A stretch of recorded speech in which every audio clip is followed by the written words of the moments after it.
Hello there, Aries. Welcome to your March 2018 tarot reading. So I just want to start out this reading by wishing you all a very happy birthday for those of you who are celebrating your birthday time, the end of March, okay? So I wish you all the best. Take care of yourself. Don't get too crazy. And especially, with the drinking and driving, okay? Just make sure you have a designated driver. So I'm not going to lecture too much. We have a lot to get through. So I have 4 messages that are coming through. I'm going to relay them first, and then we'll break them down, unpack these ideas just a little bit, okay? So the first message coming in from March 2018 here is they mention material things. And I feel like what this means is, like the physical things, the cars, the house, the dogs, the property, all of these things that make you you. The second message here is it says settling down, pros and cons. And it says wanting to start out over with work. So settling down, but then wanting to start over with work. So you're kind of thinking about settling down or starting over with work, and you're weighing out the pros and cons. The third thing here is they're asking you, are you feeling a little bit scared of change? Because I feel like you're content right now and you want more out of life, of course. But then it's the material things that are bogging you down just a little bit. So they're saying here, are you willing to let go of these material things and start over? Begin anew, start a new adventure. And as adventurous as you say you are, this is kind of like the test phase, okay? Are you really gonna, take up the opportunities and just prove to yourself that you're adventurous and you're still willing to embrace new opportunities, or are you so bogged down with these material things? The fourth and final message that I have here is for those of you in relationships that, have not really, that I guess like I'm seeing patterns in relationships for you guys, and what they're saying here is you're not sure what you want. You're not able to attract exactly what you want, mainly because you don't know what you're looking for, okay? So basically what this means is a little bit of introspection is necessary for this month, but I don't see the energy being contained just for this month. I feel like it's a very, very big year for you to understand and figure out what is it that you're looking for, what is it that you want, what it is that you need to know about yourself, your needs, your desire, in order for you to figure out what you want. So it's a soul-searching journey, and I feel the energy is going to be very prominent around the June time frame. And I feel like from the June time frame until possibly June of next year, that's when, you have the opportunity here to kind of dig a little bit deeper and go inwards and try to figure out who am I and, what is it that I'm really looking for, because you're kind of grabbing things and just, what other people want, you kind of delude yourself into thinking, okay, well, that person has that and their life seems, splendid and stable, and they seem very successful and they seem pretty happy with their relationship partner, so maybe that's what I want too, so like you're emulating somebody else, or you're looking at what other people have and you're just like, okay, maybe that's what I want too. But I feel like the process for you guys is very subconscious. It's sort of like you see this ideal image and you're like, I want that. And, you work towards that. And then when you get there, that's when, it's sort of like, it's not really internally and emotionally what you have arrived at. It's just something that you kind of gleaned and picked up and thought you wanted. So that soul-searching journey is going to be in store for you. So let me just unpack some of these messages, okay? So the first one, material things. The cars, the house, the dogs, the white picket fence.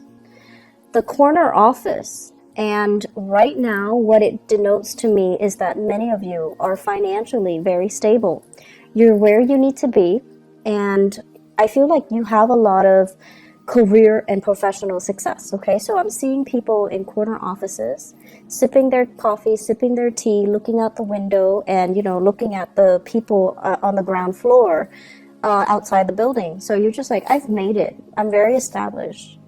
I've been with the company, the organization for quite some time. I have a lot of respect. I have seniority. I have, first dibs when it comes to vacation days. I have first dibs when it comes to changing to a new office. So you're sitting pretty. You're in a really good space right now. And so a lot of the times too, when we are kind of like at the peak of our career, we kind of think about, what's next? I'm already maxed out. And I feel like, Virgos in particular hit this period last year. If you have Virgo and friends around you, you might want to talk to them about this and just ask them like, hey, did that happen to you last year? What did you do? How do you know where to go? How do you know when to change direction? They're very good at that, because when they feel like, I'm not learning anymore, I'm not being challenged anymore, they want something new. And I feel like for you guys, it's time for something new, but you're secure where you are. It took a lot of work, and you took great pride in all your accomplishments. So where you're at right now, you feel like you can finally exhale. And you feel like that sense of contentment. And you want to stay and stay and stay. And when we stay in a hot bath, the temperature will eventually, get cooler. And then we find ourselves all of a sudden, trapped in a cold bath. So that's what it's starting to feel like to me. And I feel like you're at this point where you're comfortable. You're accomplished. You have seniority. And it's important for you to start thinking about the next step. Okay, it's important for you to stay ahead of the game. And I know that where you are right now, people look up to you. It's very flattering. People look up to you. People respect you. People want to be like you.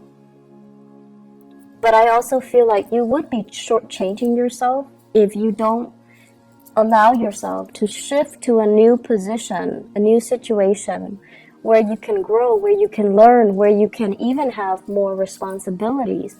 So maybe, shifting into a managerial position, shifting into a supervisory position, doing a lot more training. But either way, I feel like you need to grow more. It's safe and stable and definitely very nice where you are at. But I feel like there's still a lot more climbing that can be had, okay? The question here that you want to ask yourself is, so what's next? What are we working towards? What is my next step? What do I want to happen for me for the next 5 years? So think to yourself, do I want to stay here for the next 5 years? For the next 10 years? Am I going to be happy? Is everything just, going to be the same? Am I going to be content?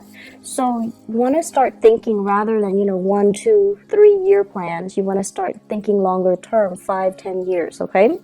The second message here, I hear settling down, children, and then wanting to start out with a new path when it comes to your work. Many of you have opportunities to travel and relocate for a very big, prestigious, gig, okay? So this is like traveling in order to relocate and finding like an ideal job. And the transition is going to be amazing, okay? It's going to be very phenomenally good for you, for the family. And even if you're making this move on your own, I feel that it's the right move. I'm seeing a lot of people like heading in the eastern direction and northeastern direction as well. So west heading east. And I'm also feeling as well, it's this process, settling down, wanting love, wanting to have children, wanting to have a family, because right now you're kind of like, at the top of that mountain. You feel really good. You feel very financially secure. And for some of you, it's not so much about what's next professionally, but more about what's next emotionally. I'm ready right now. I'm settled. I don't want to climb anymore. I want somebody to share this beautiful view with. I want a lover. I want family, and I want to settle down and have that sense of family. But then you're also wondering, if I were to, relocate, is that going to interfere with this family? situation. So there's that push and pull factor I feel coming in for many of you. So you want to really think about, what it is that you're looking for, because I feel like it's like floating around you. You're kind of looking at other people and their lifestyle and emulating what you see, rather than, really asking yourself, am I wanting that because of what I see somebody's version of it or vision of it? Or do I need to create my own? So I feel like that's really important for you to have that sense of authenticity, of that sense of individuality in the things that you're creating. Otherwise, you're just, creating a replica, and you're not going to be happy, with a copycat version of somebody else's dream, somebody else's life. So it's really important to authentically ask yourself, to like have your own sense of authenticity in the things that you do and the life that you're trying to create. Third thing coming in here, are you a little scared of change? So Aries, this is not something that I would expect to see for you ever. And this is not something that I feel, you ever want to admit to other people, okay? However, around, our solar return or birthday time, we tend to have this moment where we kind of take stock, okay? So then we kind of like have this internal dialogue with ourselves. Okay, how old am I? How old am I turning? Am I turning 34? Okay, so I'm 34 right now. Where am I in relations to all my friends? Are they as accomplished as me? Do they have families? And I feel that you guys do this internal dialogue. You go through it. And what it does is that you're once again, this sense of, having a timeline. At this age, I have to do this. At this age, I have to get a house. At this age, I have to get a boyfriend. At this age, I need to get married. At this age, I need to have kids. So it's just, this keeping up with the rat race, okay? And then also having these expectations for yourself about, when things need to be achieved, when things need to be done. The past 10 years, I feel for many of you, things get sidetracked and you feel almost as if I can't have it all. It's almost like love would be going great and then career would be kind of like at a lull, okay? Like I hate my boss, I hate my coworkers, but then love is great. And then for the others of you, it's the opposite, where it's like love was just kicking your butt, and then career was really taking off. Friendships were thriving. Social life was vibrant, but then the love situation left you feeling almost like it just corroded your self-esteem. And so right now, I feel many of you are at a point where you can have both. You definitely can plan for both, and both of these great things are coming in for you in love and career as well.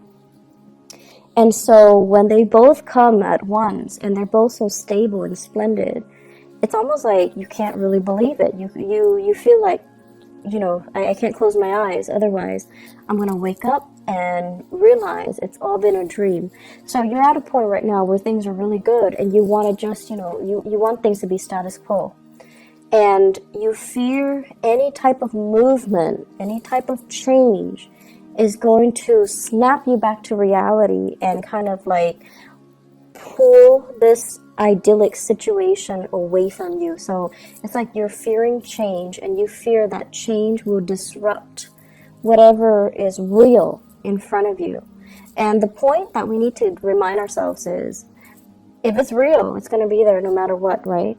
If it's an illusion, then it's never real to begin with. So I feel like you kind of need to gently remind yourself, if it's real, if it's meant for me, it's gonna be there no matter what. And I feel many of you have dealt with, this big relationship that kept coming back. And you're just like, oh, it keeps coming back, it's meant for me. And then because it wasn't meant for you, it wasn't like, what's meant for you, it was a mistake. And now you're kind of doubting your reality. Now you're kind of doubting, But how will I know? Because that last thing kept coming back, but it wasn't right for me. How will I know? How can I make how can I distinguish what's really for me versus what keeps coming in to test me? And so you're having a lot of, self-doubt. You're also doubting your reality. You're doubting as well what you know and what you can trust, okay? My advice for you guys when dealing with this is, if you're chasing it, it's not meant for you, okay? And let's just admit to ourselves, there was a relationship, and you tell yourself, he or she kept coming back in, they kept reeling me in, but honestly, I felt like you chased it. And so whatever you're chasing, if you had to chase it, it's not right for you. It's trying to go the other way. And you're kind of like superimposing yourself in front of it because you're chasing it. You want it back. You want to retain it. You want to own it, and you want to possess it. And that's a major indicator that something's not meant for you, someone's not meant for you, or a situation's not meant for you. So let's not kid ourselves about that, okay? Be very, very real with our intentions, okay? So, I guess to sum up that third message, are you feeling a little bit scared of change?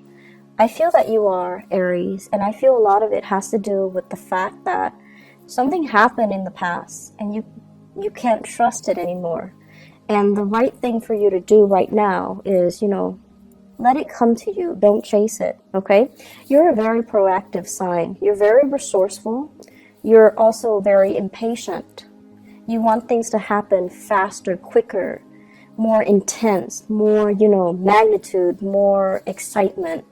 And so you tend to chase after things, and that's not the way things work. We can't really push and expect to get a good outcome, okay? So just be patient a little bit and let it come to you, okay?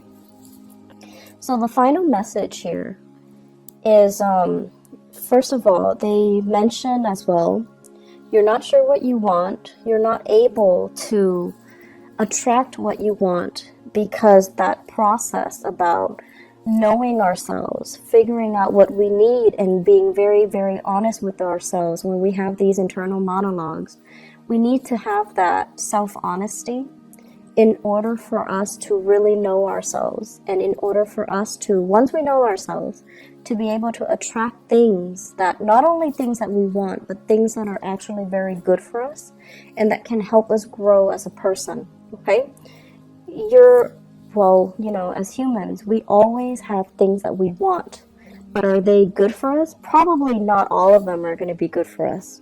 So the right thing to do is trying to distinguish, what are actually good, what things out there is actually good for me, and then what's really going to help me grow. So I feel like that's what you're going to need to, at the end of the day, ask yourself. And then you're going to also need to learn to be patient and also understand that not everything that you want, not everything that you possess or you crave and you want to cling on to is going to be good for you. So distinguishing between what you want and what's really good for you is going to be really important.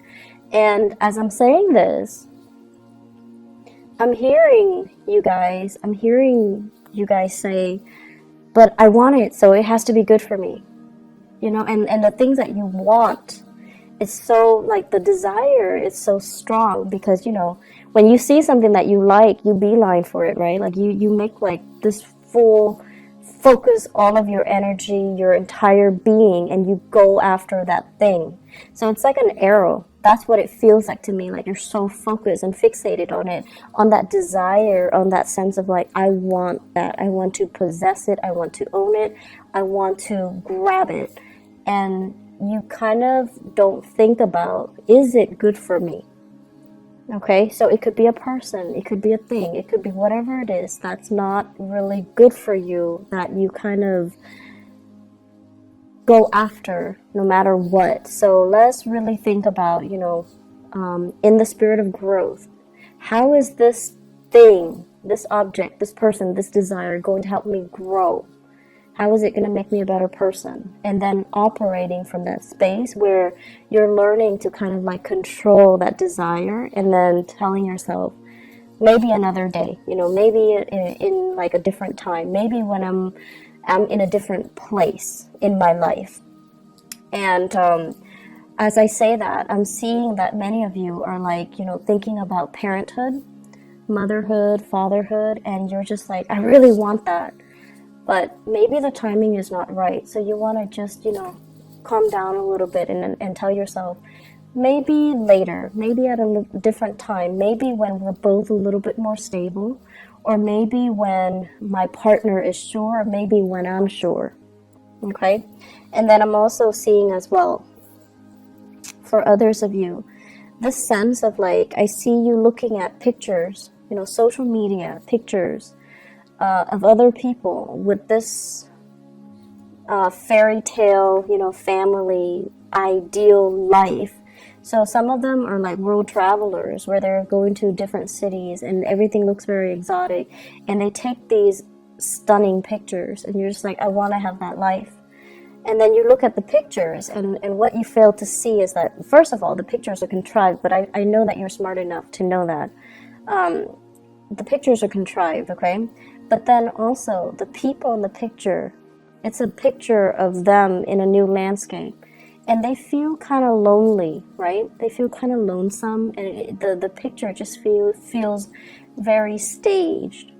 And so you're looking at things on the surface, but then the next time you see it, you have to ask yourself, are they really happy there? It feels a little bit lonely and it feels a little bit empty. So is that really the life that you want? And then for others, looking at people who have, family portraits, like they have dogs, children, and the love of their life, their husbands, their wives, their significant other, whatever it is, and it's like this idyllic picture. And what you also fail to see is the work necessary, the compromise, the labor pains, the, late nights, staying up with a sick child, and all the arguments and the disputes between a significant other. All of these things are normal human experiences. And in order for us to create, like a beautiful family, it just doesn't happen overnight. We just don't fall madly in love and, have children and live happily ever after. It requires a lot of work. It requires a lot of sacrifice. And it requires a lot of letting our ego to the side so that we can really understand what our partner wants. Okay? And I feel like you're not really seeing that either. One last message that I want to leave you guys with here is I feel like, so this is, it's a little bit difficult for me to unpack, so let me try to do this. First of all, I see many of you telling yourself, once I have that perfect partner, once he or she shows up in my life, I'm going to quit my ways. I'm going to quit going out. I'm going to quit, staying out late, drinking, blah, blah, blah. And I'm going to become a little bit more domesticated, a lot more reliable. I'm going to do everything by the book once that perfect person appears in front of me. And then you're looking for somebody that is very similar to you. Exciting, fun, life of a party, and just as dynamic as you. Because you're very other oriented too, but you also need a lot of stimulation from your environment. And then when you meet that same person that is exactly like you, I feel like this sense of possessiveness wants you to have them be a little bit more domesticated. So you want them to stay home. You want them to exclusively to yourself. You want to spend more time with them. You want them kind of like contained within the confines of the relationship. But because they're so, you like them because they're independent, because they're strong mentally, because they don't take things lying down, because they're not a doormat, because they're just, as individualistic as you are. So they don't like to operate under the rules and the confines that you give them. So I feel like that's what's happening here. You're attracting exactly the types of people that you want. But because they're so much like you, that it's really hard for, two people who are so fiercely independent and who will, adamantly advocate for their independence to really be together and to really compromise with each other and to really feel like staying home and watching movies, all day, every day is enough. So I feel like that's what's really happening here. And so you have to try to figure out, it's not so much what you want in a relationship partner, but finding somebody who's right for you, who will give you that emotional nurturing. Okay? You need stimulation from your environment, or you want stimulation from your environment, but what you really need is for the environment, to be a little bit more nurturing, caring. So you need to surround yourself with people who are a little bit more emotionally available, who are a lot more caring, nurturing, and I want to say considerate as well, and won't rebel so much when you want to be with them. So that basically means you want them to be emotionally available when you need them. I'm seeing people who are dating air signs, so Aquarius, Gemini, and Libra. I'm also seeing people as well going through the dating environment, and you have a few options. Like, you're still dating lightly and you're still trying to figure each other out, which is good. And I feel like this can be the one for you. It's the beginning of something good, and it can go really well, okay? I'm feeling as well, if you have children, there's a little bit of, they're saying here the pressure is on you. Your partner's going through some difficulties, emotional difficulties. The pressure is on you to kind of like pick up the slack. So it's time for you to step up and, take care of things while your partner handles his or her little emotional slump, okay? Career is going really, really well. New opportunities, and especially relocating for work and things like that. It's going to be very good for you. Finances, try to curb your spending a little bit. I feel like a little bit of excessive energy for that has been happening actually for the past 3 months. So you want to curb your spending. You want to save up a little bit. You want to stay put, okay? And do a little bit more financial planning, okay? One last message actually that just came into the picture here. I know this sounds really weird, but it's coming out, so I'm just gonna have to say it. They're saying here, really figure out, what you don't know. So if you're having a conversation with somebody and they're shouting like all of these things, and I feel a lot of it has to do with current events actually. So they're saying like, how do you feel about, what happened in Russia, what happened in North Korea, and things like that. And you're just like, I don't know what happened. Well, it's really important to brush up so that you can have these conversation starters, okay? And I feel like it's important to kind of like see the world in a more, I want to say like to be more of a global citizen. I feel like that's going to be the next stage or the next evolution for you guys, especially for those who are at the peak of their career. Okay, so the next stage is to be more of a worldly citizen or a global citizen, to be a little bit more socially aware of what's happening around the world, and to be able to have opportunities to travel a little bit more further and wider all around the world. Okay, so that's coming in, and I feel like that's the next stage of your evolution. I do wish you all the best, Aries. Take care of yourself. I feel like this month is going to be very, very dynamic. I don't see a lot of busy energies, but I feel like, it's centered greatly around love and around career and achievements. You're going to be quite happy, okay? Take care of yourself, and I'll talk to you soon. Bye-bye.